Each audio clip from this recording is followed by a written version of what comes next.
امام حسین علیہ السلام اپنے چچا زاد بھائی جناب مسلم بن عقیل کو کوفہ کی طرف روانہ کیا کہ وہاں کے حالات کا جائزہ لیں، اور نصیحت کی کہ جب وہاں کے حالات کا جائزہ لینا تو مجھے خط لکھنا تاکہ ہم بھی وہاں پہنچ جائیں۔ جناب مسلم بن عقیل جب کوفہ پہنچتے ہیں تو آپ دیکھتے ہیں کہ لوگ مولا حسین کے چاہنے والے ہیں اور مولا حسین کے منتظر ہیں۔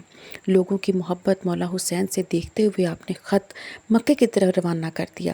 خط میں لکھا کہ امام حسین آپ جلد از جلد کوفہ پہنچ جائیں تاکہ یزید کے مظالم سے تنگ لوگ آپ کی بیعت کر سکیں۔ جب مولا حسین کو یہ خط ملتا ہے تو آپ پہلے سے ہی جانتے تھے کہ مکہ میں میرے قتل کی تیاریاں چل رہی ہیں۔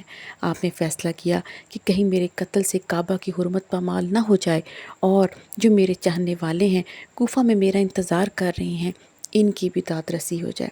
لہٰذا آپ اپنے بچوں، بہنوں اور ساتھیوں کو لے کر مکہ سے ہجرت کر کے کوفہ کی طرف روانہ ہو جاتے ہیں۔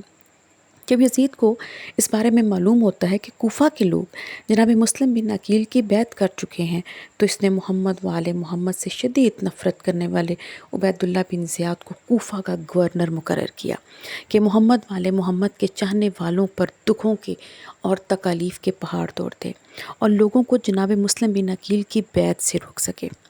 اب ابن زیاد کیا کرتا ہے؟ کسی کو مال کے عوض خریدتا ہے، کسی کو قتل کی دھمکی دیتا ہے، کسی کی گردن اڑاتا ہے۔ لوگ مسلم بن عقیل سے دور ہوتے چلے جاتے ہیں، اور ایک وقت ایسا بھی آتا ہے کہ جناب مسلم بن عقیل تنہا رہ جاتے ہیں۔ آپ کوفہ کی گلیوں میں اکیلے پھرتے ہیں اور کہتے ہیں، اے کوفیو، تم نے مجھے خط لکھ کر بلایا تھا اور آج وہ وقت آ گیا، تم ایسا رویہ رکھتے ہو کہ جیسے مجھے جانتے ہی نہیں۔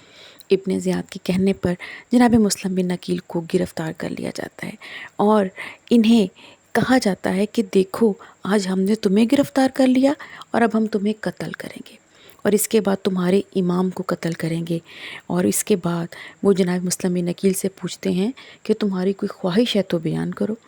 جناب مسلم بن عقیل فرماتے ہیں، میرا پیغام میرے امام حسین تک پہنچا دو کہ وہ کوفہ نہ آئے، کیونکہ کوفہ کے لوگ بے وفا ہیں۔ ابن زیاد اور اس کے درباری جناب مسلم بن عقیل پر ہنستے ہیں، کہے لگاتے ہیں اور مسلم بن عقیل کو قصر دارۃ الامارہ کی چھت سے گرا دیتے ہیں۔ جیسے ہی آپ چھت سے گرتے ہیں، آپ اپنے امام حسین کو آخری سلام کرتے ہیں۔